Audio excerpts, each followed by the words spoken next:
السلام علیکم ورحمۃ اللہ وبرکاتہ۔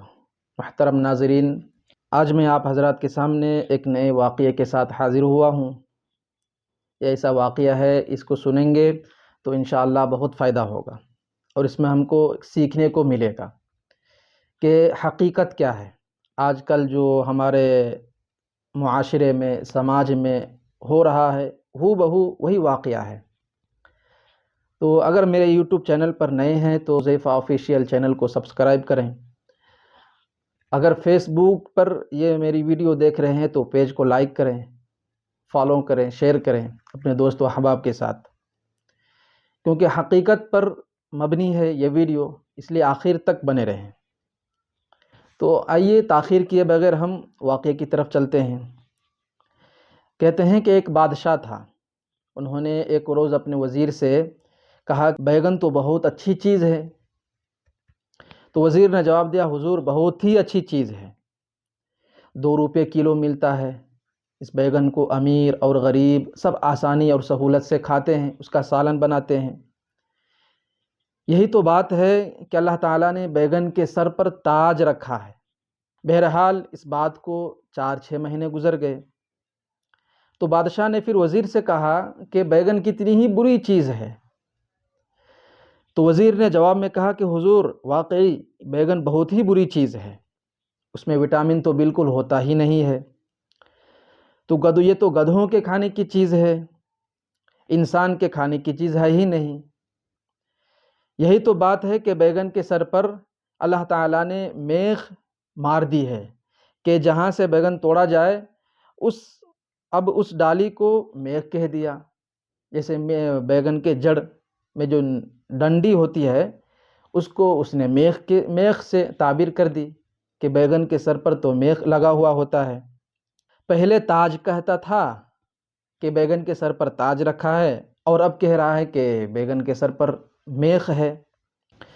تو اس پر بادشاہ نے وزیر سے کہا کہ تو عجیب قسم کا آدمی ہے بھائی، 6 مہینے پہلے جب میں نے تم سے کہا تھا تو تم نے بیگن کی بہت تعریف کی تھی، تم نے بیگن کے تعریفوں کے پل باندھ دیے تھے، اور آج جب میں بیگن کو برا کہہ رہا ہوں تو بھی اس کو برا کہہ رہا ہے۔ یہ کون سی شرافت کی بات ہے؟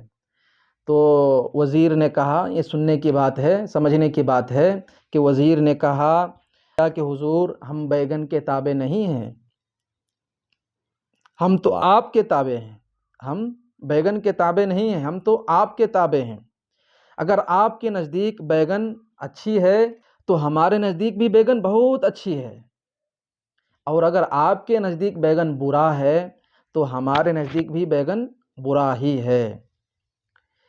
تو اس واقعے سے ہمیں یہی نصیحت ملتی ہے کہ دنیا میں جتنے بھی مسلمان ہیں وہ نہ تو بریلی کے تابع ہیں، نہ تو وہ دیوبندی ہیں اور دیوبند کے تابع ہیں، بلکہ ہم سب ایک مسلمان ہیں، اور ہم سب شریعت محمدی صلی اللہ علیہ وسلم کے ماننے والے ہیں، شریعت محمدی پر ہم لوگ چلنے والے ہیں۔ وہاں سے جو بھی ہمیں حکم ملے گا، ہماری شریعت سے، ہمارے پیارے آقا حضرت محمد رسول اللہ صلی اللہ علیہ وسلم سے جو بھی ہمیں حکم ملے گا، ہم اس کو دل و جان سے اس کے تابع ہیں، دل و جان سے ہم اس کے ماننے والے ہیں، اسی پر عمل کرنے والے ہیں، ورنہ ہم ہی پیٹے جائیں گے۔ ہماری قبروں میں کوئی دوسرا شخص وہاں آئے گا نہیں، نہ ہمیں کوئی دوسرا شخص ہمیں یاد رکھے گا، بلکہ ہم کو قبر میں جا کر لٹا کر سارے کے سارے واپس آ جائیں گے۔ وہاں سوال و جواب، حساب و کتاب وہ ہمیں ہی دینا ہے۔